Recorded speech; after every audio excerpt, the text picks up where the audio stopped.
వెండితెర అందాల భామ అనసూయ మళ్ళీ సోషల్ మీడియాలో హాట్ టాపిక్గా మారింది. తాజాగా చీరలో షేర్ చేసిన ఫోటోలు నెట్టింట వైరల్ అవుతున్నాయి.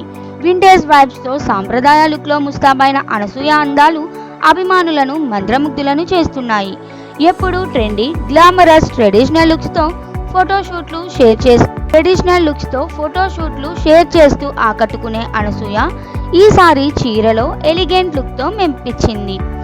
నెటిజన్లు వావ్, అద్భుతం, ఫిదా అంటూ కామెంట్లు కురిపిస్తుంటే లైక్ల వర్షం పడుతోంది. కెరియర్ను యాంకర్గా ప్రారంభించిన అనసూయ రంగస్థలం సినిమాలో రంగమ్మత్త పాత్రతో నటిగా సూపర్ క్రేజ్ సంపాదించుకుంది. ఆ తర్వాత పుష్ప సినిమాలోనూ తన ప్రత్యేకమైన నటనతో ఫ్యాన్స్ దృష్టిని ఆకర్షించింది. ప్రస్తుతం షోలు, సినిమాలు రెండింటితోనూ బిజీగా కొనసాగుతూ తన కెరియర్ను మరో లెవెల్కు తీసుకెళ్తోంది. ఇటీవల హరిహర వీరమల్లు సినిమాలో కొల్లగొట్టి నాదిరో సాంగ్లో వేసిన ఎనర్జెటిక్ స్టెప్స్ ఫ్యాన్స్ను ఫిదా చేశాయి.